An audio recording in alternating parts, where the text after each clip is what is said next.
আমার মতো এমন একটা দয়ালু মনিব, এমন একটা মেহেরবান মাওলার থেকে কে দূরে সরাই দিল? কেন সরে গেলি বাজান? এই যুবক ছেলেরা বলো না বাপ। আজকে যারা তোমাদের চেহারা দেখলে অনেকেরই তো বোঝা যাচ্ছে একটা সেজদা কপালে জোটে নাই।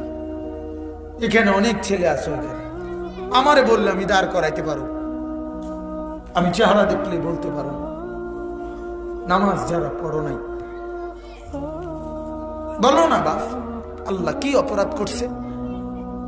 এই চোখ লাগায়া, নাক লাগায়া, কান লাগায়া আল্লাহ তাআলা তোমার কাছে কি অন্যায় করছে?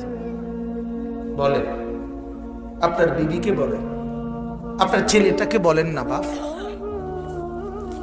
যে মাওলা তোমার কাছে কি অপরাধ করছে, যে অপরাধের কারণে কোনোদিন ফজরের নামাজই পড়ো না? আল্লাহর সাথে কেন রাগ করলেন বলেন? আপনারা যারা নামাজ পড়েন না বাবা, বলেন না আপনারা কেন রাগ করছেন আল্লাহর লগে? বলেন না, একটা ভাই বলেন না, এই দাঁড়ান না, একজন একটা নাফরমান দাঁড়াও না, একটা নাফরমান দাঁড়াও না। আজকে যারা নামাজ পড়ো নাই ডাকাত, তুই দাঁড়াস না, খারাপই না তুই, ওই ডাকাত খারাপ,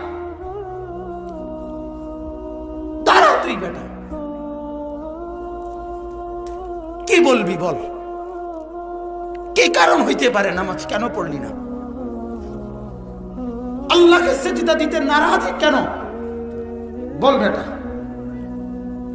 মালিক তোর সাথে কি অপরাধ করছে?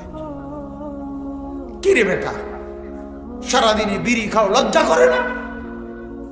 তোমার বিবি পর্দা করে না, তোমার শরম লাগে না? রাস্তার সমস্ত বখাটে দুশ্চরিত্র তোমার বউরে দেখে দেখে হাসে, তোমার বোনরে দেখে দেখে হাসে। তুমি মরে যাওয়া উচিত বেটা, মরে যাওয়া উচিত বেটা। তুই বেটা, যার বিবি বেপর্দা সে আবার স্বামী কিরকম? তে বেটা কোনো বেড়াইতে না বেটা। যার মেয়ে বেপর্দা সে আবার বাপ কিসের মিয়া? তুমি আবার কিসের বাপ মিয়া? জিন্দিগি বুঝু বাতের থালা?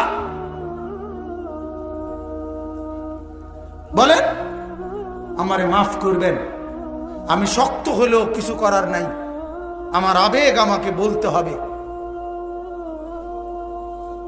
আমি আরেকবার আসবো না না আসবো সে কথা ভাবিও নাই। আমি নতুন আসছি না পুরাতন আসছি এটা দেখারও দরকার নাই। আপনারা আমারে চেনেন না না চেনেন এত কিছু আমার ভাবার দরকার নাই। গায়ে লাগে না, ফিডে লাগে,